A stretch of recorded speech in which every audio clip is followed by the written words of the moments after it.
Welcome to the Bad Chinese Teacher Podcast. You're listening to episode 3, which is being recorded the day before this podcast officially drops. I'm not gonna lie, I am feeling a little nervous right now. This whole project just came together so quickly, and I just wanted to say thanks to everyone who supported it even before the first few episodes were even released. But if you're just jumping on right now, thanks again for listening, and if you haven't followed our socials yet, you should do that immediately. On Instagram, we are at Bad Chinese Teacher. On Twitter, we are at Bad Chinese Pod, and on Facebook, you can just search us up, Bad Chinese Teacher Podcast. You should definitely follow those because that's where I post all of the funny, quirky things that come out of my Chinese classes at school that make me laugh, and you should laugh along with me. Anyway, I'm Patricia, and as I mentioned before, I am a Chinese teacher, which in this day and age seems to mean a whole bunch of things.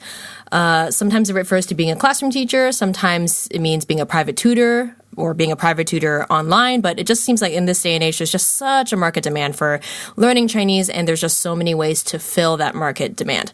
So just to clarify, when I say I'm a Chinese teacher, I am a classroom teacher. I teach at an independent K through 12 school, and I teach 5th through 12th grade, which is around, makes the kids around 11 to 17-ish years old.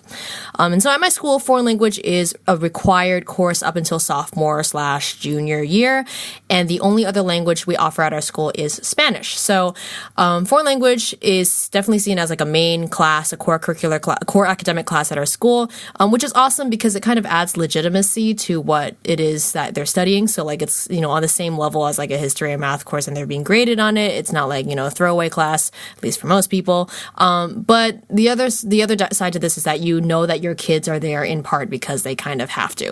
And I say that not because my students don't want to take Chinese or they're being forced to take Chinese, because that's definitely not the case. Like I said, our school offers 2 languages. And so if they didn't want to take Chinese, there's an alternative.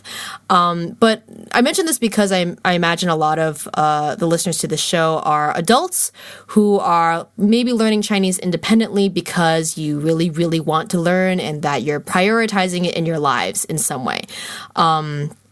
And I think after you leave high school, after you've been out of high school for quite some time, it's easy to forget exactly how much high school kids have to juggle. So at my school, kids have about 7 blocks per day. It's around like 7 to 8 academic courses per semester, which is like a lot. Even if you compare it to like college, where at least at my college, we had like 4 classes per semester, 5 if you're like truly crazy. But in high school, it's like 8 classes plus extracurriculars. And so there's just a lot going on. And I feel like, you can really a lot of people really only like start nerding out over a subject like language once they become adults, because when you're in high school, when you're a teenager, there's just so much to juggle, so much that you need to learn, and keeps you pretty busy. There's not a lot of time to just kind of like pick something and be like, I want to spend a lot of time just learning and studying this for, fun, basically. Everything kind of does feel like an obligation, and it's just more, the struggle is not as much about learning the material itself, it's about keeping on top of everything that you have to do. And so anyway, today I just want to take a little bit of time to talk about my job, and also why the podcast has the title that it has. When I was first announcing that I was doing this podcast, I had some very lovely, beautiful, caring colleagues who saw the title of the podcast and were like, Patricia, I want you to change the name of your blog because you're not a bad teacher. And I was like, it's self-deprecating millennial humor. It's supposed to be ironic. Don't take it too seriously.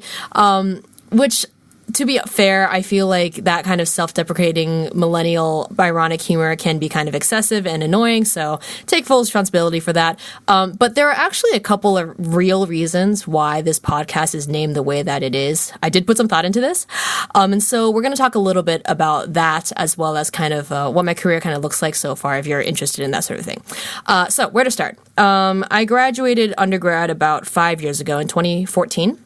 I was an East Asian Studies major, but my heart had always been pointed towards journalism and writing, and so when I graduated, I kind of had this like expectation that I'd eventually stumble upon a journalism job, and I don't know, maybe I just thought I was really optimistic, but I knew that breaking into journalism, breaking into writing was just going to take time, probably a lot of time, and so I was willing to kind of wait. But beyond just that, right before graduating, as I was looking for jobs, I was honestly honestly just looking for opportunities to get myself to Taiwan, no matter what the job was. And so the reason for this is because I had spent, during college, I just spent a lot of time traveling to Taiwan during the summers, really falling in love with the place and really seeing myself just living there, working there. And so at that point, it didn't really matter what the job was. I in particular had my eye on this fellowship, this graduate fellowship that my university, that my college offered at the National Palace Museum, which thinking back on it, I was actually very, very poorly suited to do because it was basically like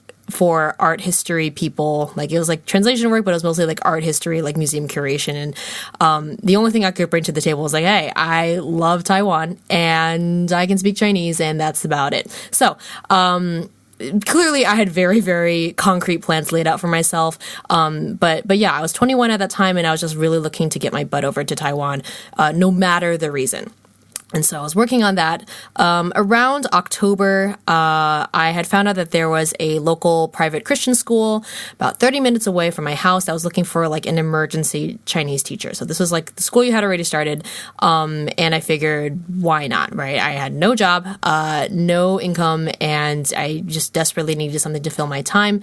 And I really didn't think it'd go anywhere just because I had thought that, like, you know, given the fact that I had no skills and no experience and no license, this was just going to be a very short-term temporary gig, that I was not like the ideal candidate for this in any way, and that they just really needed a warm body to fill a teaching position. And so I got hired immediately. I don't really know how, but I was just kind of like, you know, well, we might as well take this job while we're here. It again felt like just such a short-term gig. And I feel like this part of the reason why I thought this way was because of my elitist university, like liberal arts college upbringing.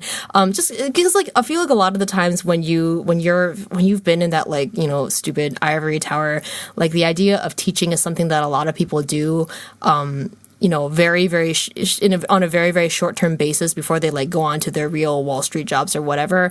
And I felt like this was one of those things because at the time I was like applying for, you know, other postgrad fellowships to go to Taiwan. And really just thinking that I would not stay at the school for more than a year. Teaching was never something that was really in my purview, really part of my 5 or 10 year plan. And again, not only was this not in my original plans, but I also just felt, again, like distinctly underqualified for something like this. So on the one hand, it was kind of like teaching was not really something that I was really planning to do. But at the other hand, I was like, I don't really think that I'm actually equipped to do this job at all.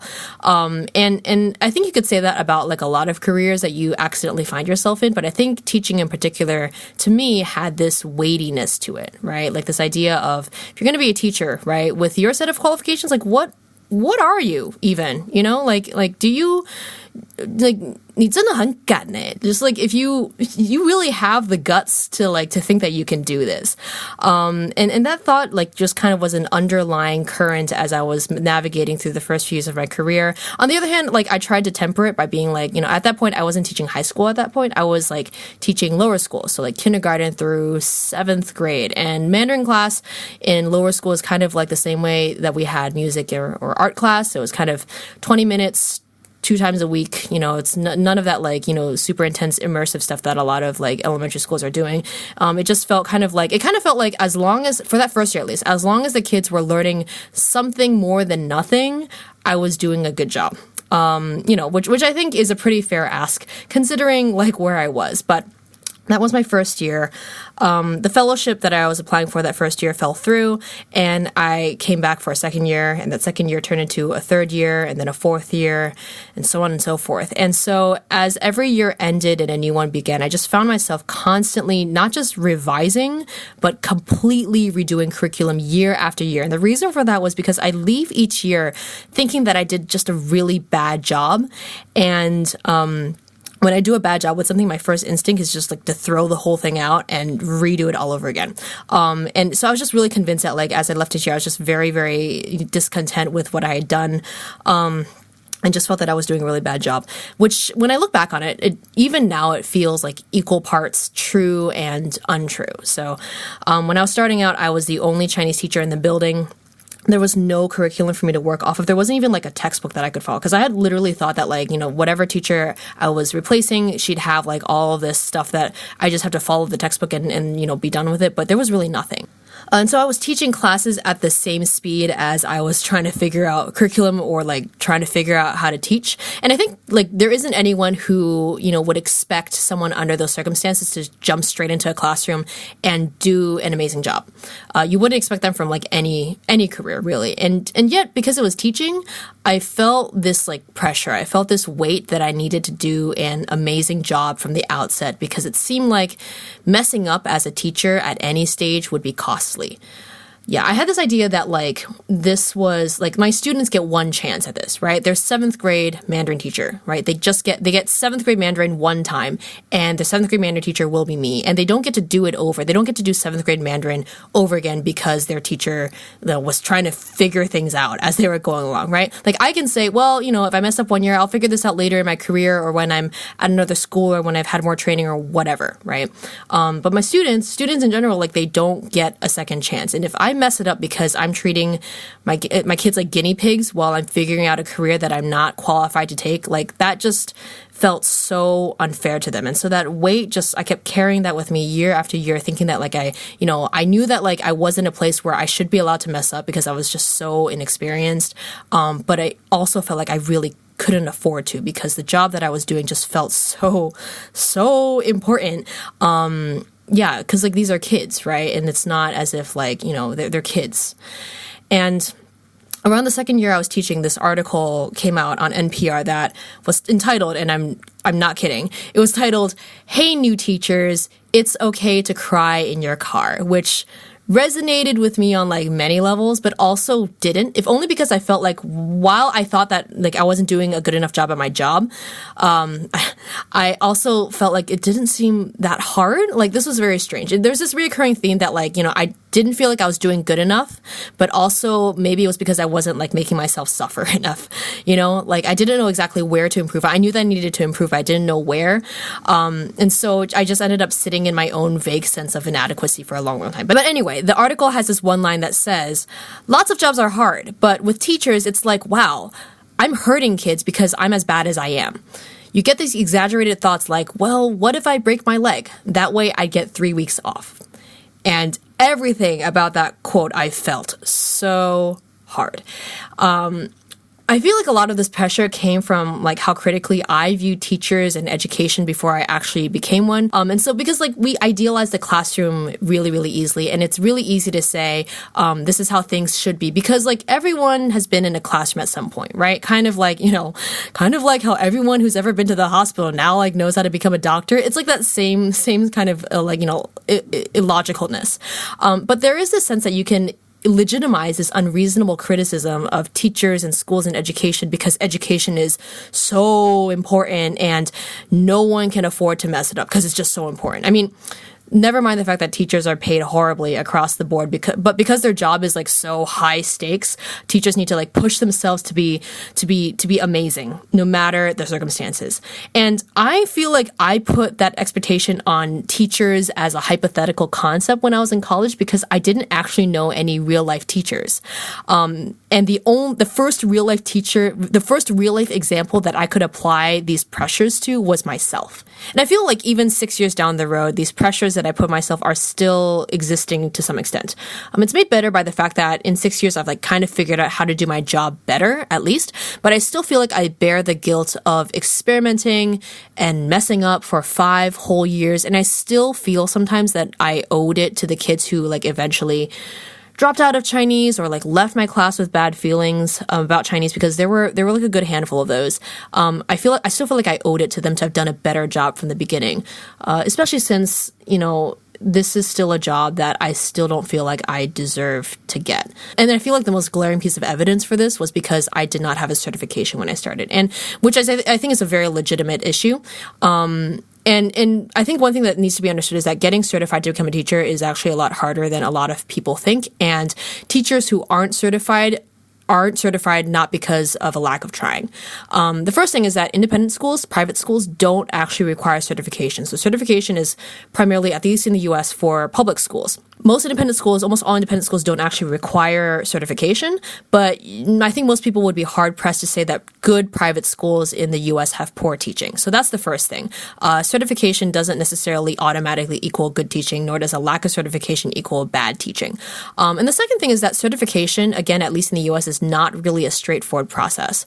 It's either you figure out you want to be a teacher when you're an undergrad and you take your education courses and you do your student teaching while you're an undergrad, or you're like me and you graduate from undergrad and then you figure out that you want to teach and then your only real option is getting a master's degree. It's not like, I had thought that you just like take one test or you take a bunch of courses and then voila, like you get certified. There are in some states alternative certification programs that exist that do not end in a degree, but basically it just means that you go up to like, some city, in this case the city would have been an hour away from my house, go during the weekends for like a solid year, take classes, and it costs money. And the thing is that like, those spaces are very limited. And also you can only get certified in certain high need areas. So for instance, if you want to become a social studies teachers positions are very, very limited and there's like way more supply than there is demand. And so it's almost impossible, at least in my state, to get alternatively certified for social studies because they just don't they don't need that many more social studies teachers. And it also costs just a lot of money for something that doesn't even end in a degree. So it's a huge investment. And so I will be getting mine soonish, but at this point, with 6 years of teaching, it just really feels like a formality at this point. I've been teaching for 6 years, and then when I go and get certified, I'm going to have to redo student teaching, it feels strange. It feels necessary, but also it feels strange. But at the same, it just makes it feel like this is one big formality. But all of this formality, all this paperwork bureaucracy just definitely feels as if even though teacher quality regulation is necessary and that it's important that there is like standardization to some degree, I feel like a lot of this bureaucracy and, hoop jumping is somehow born out of this like pre-existing belief that most teachers are not qualified. Again, probably because of this like judgment that people put on teachers because, everyone's been in a classroom and everyone feels like they have an opinion. But I feel like this is also a mindset that applies to a lot of like lower tier, lower class jobs. The best example of this is school bus driving, which my mom is a school bus driver and she has to retest for her license like every couple of years. And the testing for the license for school bus drivers is like really insane. It's just like, it's not like if you have a regular driver's license, you can driving a school bus is the same thing. It's really, really rigorous and it tests stuff that just feels super unreasonable when it comes to the day-to-day driving a bus. And the thing is that like I remember when my mom was retesting for her license, she was just so stressed out about it because the test requirements are so unreasonable. And the killer was that like my mom is an awesome school bus driver. Like not just in terms of driving, like she relates to the kids so well. Her bus is like so well behaved and so well organized and she's just so good at her job. But, because people have this pre-existing belief that school bus drivers, are underqualified or don't deserve to have their jobs, like they have to jump through so many hoops to prove that they can do what they can do. And so that exists in a whole bunch of careers, teaching included, school bus driving included, and it's just not fair. But there's that issue. There's a certification issue, which I think is like probably the most legitimate of all the doubts that I had about like, me working the job that I had. But the other issue that I think weighs on me more heavily personally is the idea of worthiness or like the inherent justice or injustice of me being able to be a Chinese teacher when other people like can't. So the elephant in the room is the fact that like I'm fluent in Chinese, but I'm not a native speaker. Obviously I didn't grow up in a Chinese speaking country. I actually didn't even start formally learning Chinese until like college. And to this day, my Chinese is fine and it's functional, but there's definitely a whole host of people who are way better at Chinese than I am. And so that being said, what business do I have calling myself a Chinese teacher? And I think this will be a question that will always prevail as long as I'm teaching Chinese. And I think a lot of listeners might have the same concern or question as well. So, just to summarize real quick, like what my language background actually is. So my parents are from Taiwan and they came to the US about 2 years before I was born. So my parents almost always spoke Chinese to me when I was growing up. But at the same time, I don't really remember a time when I didn't know English. So by the time I went to preschool, which was when I was 4, English was already my primary language. I think it's just because I watched a lot of TV. But yeah, I don't remember a time when I wasn't fluent in English. I actually skipped kindergarten because I could read and write pretty okay by that point in English. And the only remnants of learning Chinese that I remember by that age was like my mom making Chinese flashcards by hand for me and my brother. And like we never used them. I like distinctly remember the cardboard box that she put it in, and I would put it under my bed. That's like how little that we use them.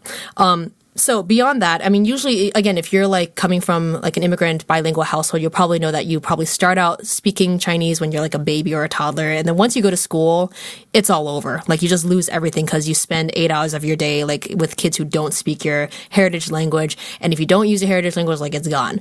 And so I, after going to school, like my Chinese abilities, I could like I could understand fine, just like most, Chinese Americans at that point, but I could not really speak.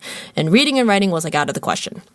And on top of that, I never went to Chinese school. And so for those of you who are like fortunate enough to not know what Chinese school is basically like extracurricular classes that your parents force you to take on Saturdays or Sundays, where you just go to like some church or some like college classroom and like you have, someone's mom that teach Chinese to you. And there's usually homework and there's usually tests, but they're not being graded on any of it and you don't want to go. And so I never did any of those classes. A lot of my friends did. And I think I would even bargain to say that like most, upper middle class Asian Americans probably had Chinese school or Korean school at some point.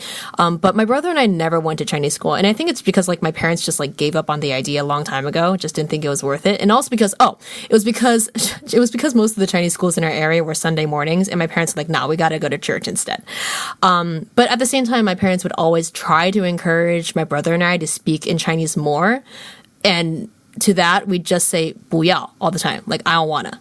And on top of that, whenever we'd go back to Taiwan for the summer, they like always comment in that very forlorn way that like our Chinese would get better once we were in Taiwan. But like when you're 10, that's not really something you care about.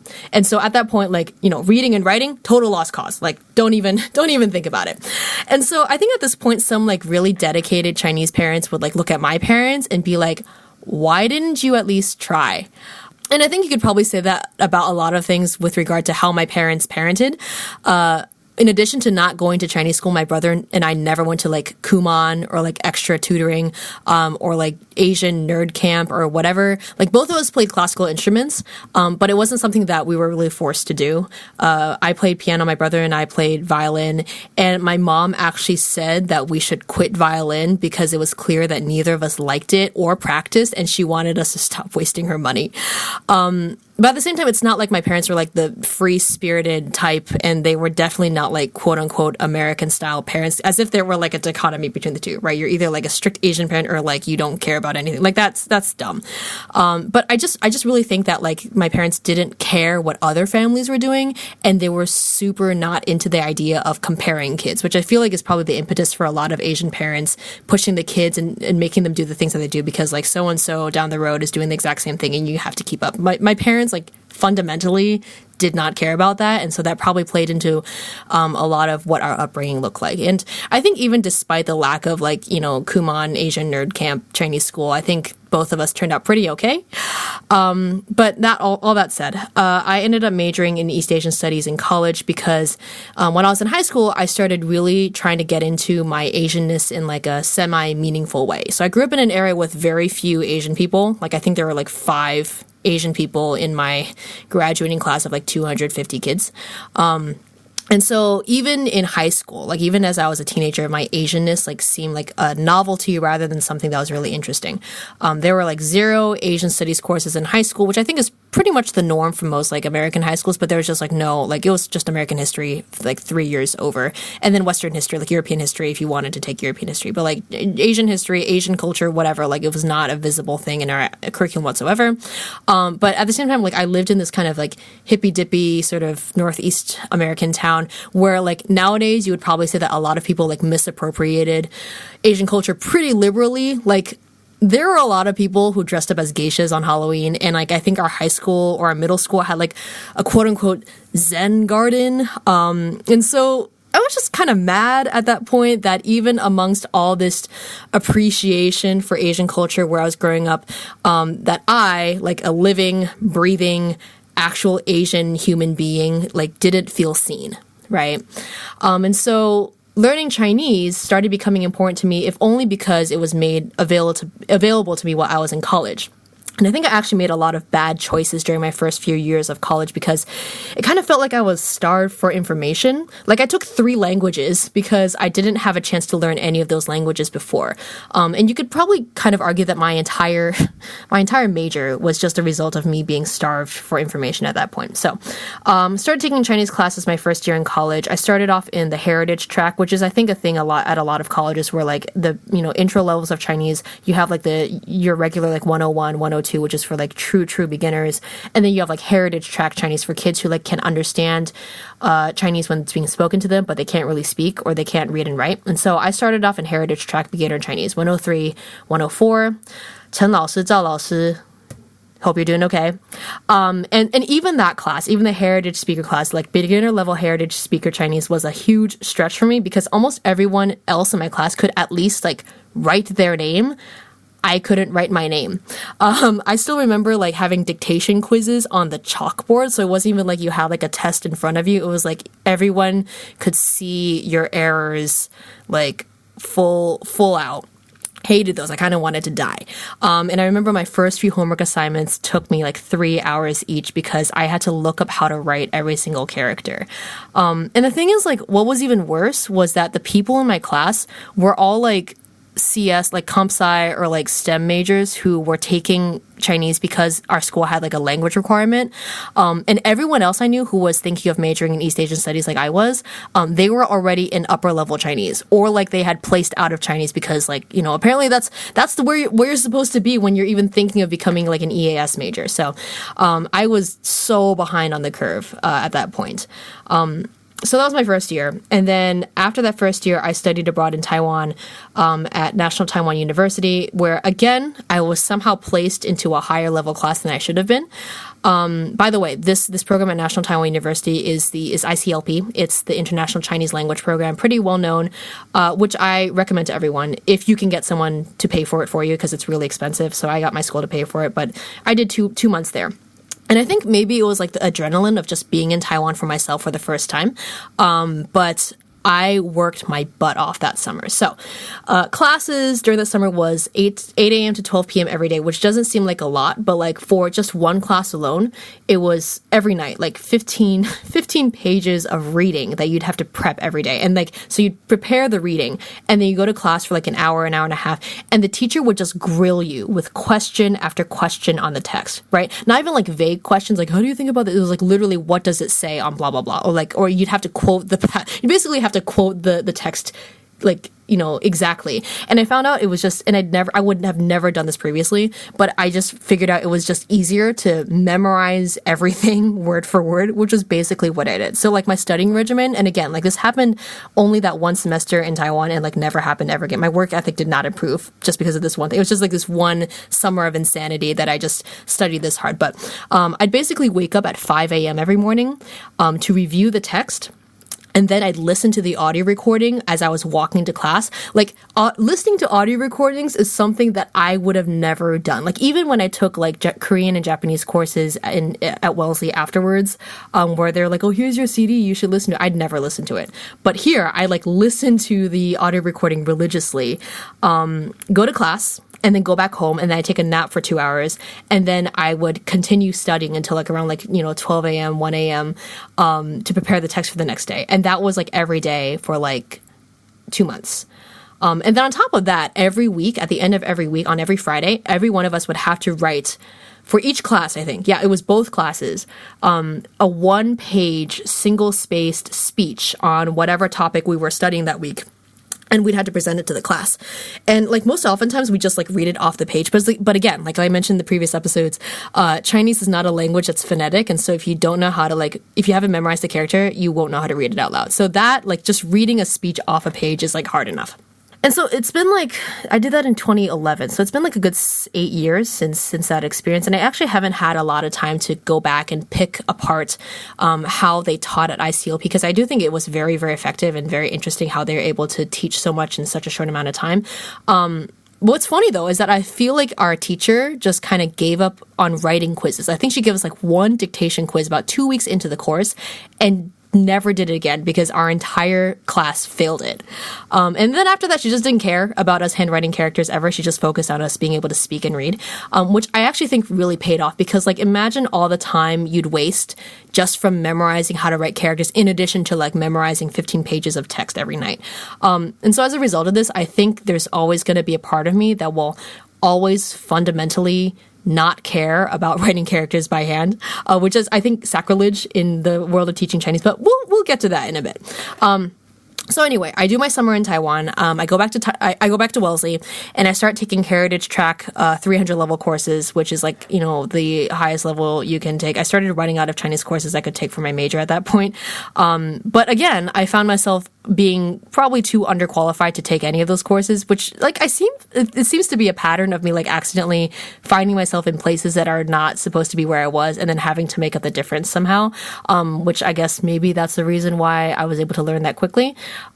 So it's been a while since I've been in formal classes. It's been about 5 years, and so my Chinese abilities have kind of been back and forth since then. Like I was looking back at a final paper I wrote for one of my last classes, literature class that I took, and I was just like, man, I can barely read this, and I can't even imagine a world where I was able to write a paper like this.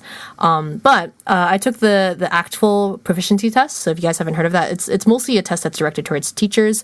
But if you've taken like Chinese school in the past, you might have actually encountered this at some point. But it's a proficiency test that you have to take for licensure in some states. And so I scored better than I thought I would, well past the point of the requirement for becoming a teacher, which, to be honest, is actually pretty low for Chinese or like most other like non-FIGS languages, so French, Italian, German, Spanish languages. And I feel like I'll probably need to take the HSK eventually. For those of you who don't know, the HSK is kind of like the equivalent of the TOEFL for Chinese.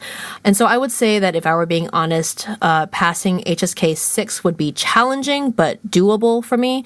I just don't want it. I just don't want to do it. But it'll probably have to come up eventually for me, and so I'll probably have to do a little bit of studying for that. So if you like care about that sort of thing, that's kind of where my Chinese level is at.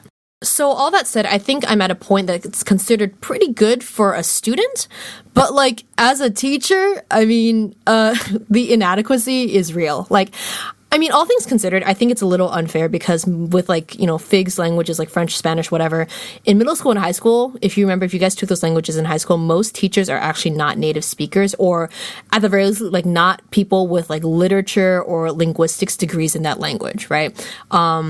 But Chinese is kind of another story at this point. It's like, if you're teaching Chinese, at least amongst other Chinese people who like, they'll think this way. If you're teaching Chinese, there is like this expectation that you're an expert, right? And again, this idea that like, wow, if me, right, as a non-native speaker, like, to call yourself a Chinese teacher at this point, like, needs a gun, right? You really have, some guts to be making that claim. And that expectation, there's probably a whole bunch of things that play into this. And I think one of those things, like from a social culture perspective, it probably comes from a place where like in Asian society, teachers, even like in secondary school, even high school, are supposed to be experts. You usually wouldn't have that expectation until like well into college, where like, you have legitimate research scholars who are teaching courses because they're the experts in their field. But I feel like in Asian society, that expectation extends down to high school, middle school, and even to extent elementary school, right? You can see this in the assumption that some Asian people have that elementary school teachers don't have to be as educated as high school teachers because the material that elementary school teachers teach is easier. And like anyone who's stepped into a kindergarten classroom, at least in the US, knows that is like patently false. But at least in Asian culture, there's this expectation, there's this idea that teachers are supposed to be like just straight up vessels of knowledge. And the value of the teacher is not necessarily how they disseminate that knowledge, but how much knowledge they are capable of disseminating. And like whether or not the students actually absorb that knowledge doesn't actually really seem to matter. It's kind of like if you have a really smart teacher, you as a student have no excuses to like not to learn from them just from like breathing the same air as them, like, Asia, right? So there is that expectation that like, from an Asian perspective, teachers are supposed to be experts. And if you're a Chinese teacher, you should be an expert at Chinese, right? Literature, whatever. But also from like a much more surface level perspective, if you're a Chinese person and you see the kind of like basic stuff that kids learn when they first study Chinese, like, just really basic communication stuff, not like poetry or literature or anything. You see that and it's so easy to be like, yo, I could do that too. Just like, people with like no English teaching credentials will go abroad to teach English, right? The only requirement is that you are fluent in English. Although even nowadays, like that requirement seems to be a little iffy. So if you're seeing someone like me who's not even like native fluent, you're probably like, why is this person who doesn't even meet the most basic requirements of native Chinese fluency even doing this job? And the truth of the matter is that there are a lot of people who aren't actually qualified beyond their fluency in a language who do try to teach Chinese and end up not being able to hold on to that classroom job for whatever reason. Like, there are also like Chinese moms who volunteer teach at Saturday Chinese schools for years and still struggle to find a job that actually pays at an actual school. And then someone like me, like I waltz in here and say that I'm a Chinese teacher too, like that seems a little unfair.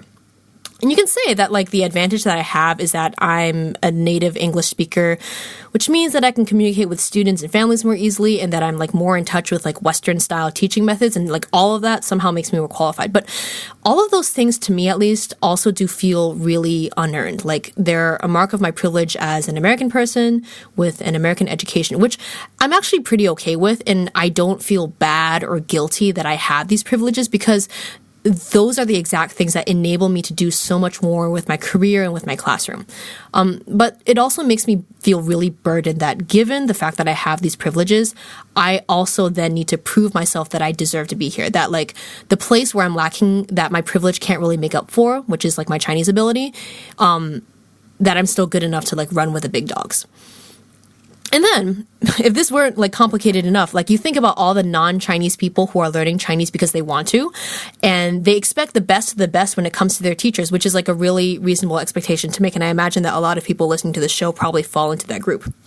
And then, if this weren't complicated enough, you think about all like the non-Chinese people who are learning Chinese because they want to, and they expect the best of the best when it comes to their teachers, which is like a really reasonable expectation to make, right? So as I'm starting this podcast with the pretense that I'm a Chinese teacher, with the expectation that most of the people listening are non-native speakers who are studying Chinese, it feels very, very bold. Like, your Chinese is still at this level and like you still, 敢说 that you are a Chinese teacher, like still have the guts to say that you're a Chinese teacher, like I'm just thinking back to like just even the first two episodes in the show, there were 2 points that as I was re-listening to the episodes, there were 2 points where I mispronounced the tones of certain words. The first being like the title of the Chinese oratorio, Men of Iron and the Golden Spike, the Chinese translation of is 铁汉金钉, not 铁汉金钉. I pronounced it the second way. And that will like always stick out to me. And the second thing is, again, that same episode with the Chinese oratorio, the last name of the conductor was not Cai, it was Cai.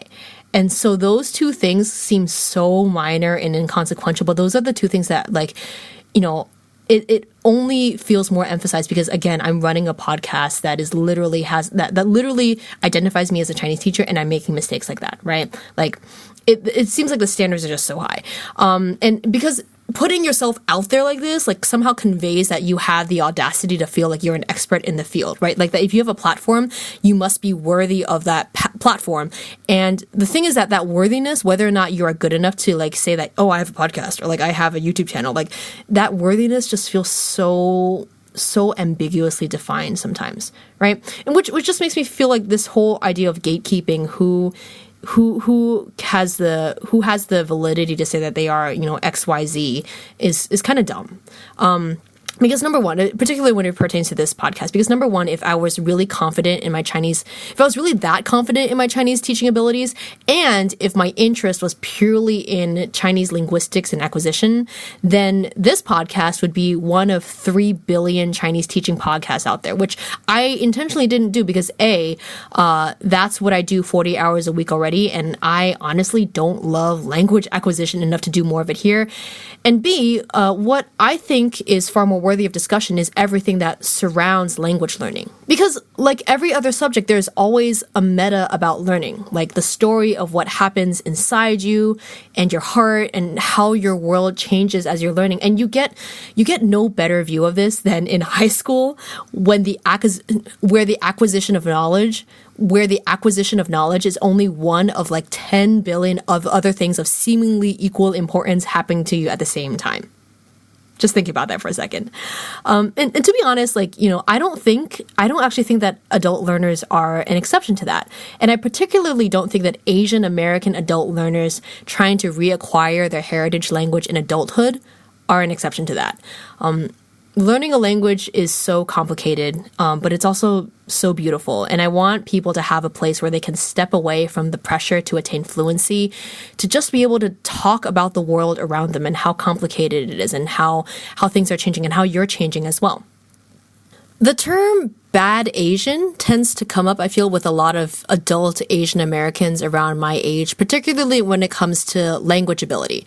Like as if the inability to speak one's heritage language makes one like a quote unquote bad Asian, which I think could mean a variety of things. Like on the one hand, it's like being Asian also means being like a classic overachiever. So the failure of like not being perfectly bilingual already presents itself as some like huge moral or personal failure. But I think more likely it's this idea that like you didn't do your culture justice by learning to speak your language and connect with your roots in that way. And so I feel super fortunate that I've been able to spend much of my college years and my young adult life actively connecting with those roots. And my ability to do that only exists under really fortunate circumstances. Like I had parents who were okay with me spending their money to study this in college, and I could travel to Taiwan frequently, and I accidentally landed a job at a really great school that allows me to share and expand and celebrate those things in so many ways. But given the responsibility of holding this title of Chinese teacher that still feels like super undeserved, I feel like I've gone from being a bad Asian, which I was in college and high school, to being just a bad Chinese teacher. Just like there exists these like nonsensical but still very real feeling standards for Asians to act and do and know and speak in a certain way, I feel like there are these equally nonsensical but still very real feeling standards for me as a Chinese teacher. And they feel even more real and relevant than before because the choice to be a Chinese teacher is a choice that I'm actively making. It's not like these expectations are thrust upon me just because I'm Asian. I'm actively choosing to make this my career. And so if I'm choosing this, then those standards are something that I also signed up to have as well.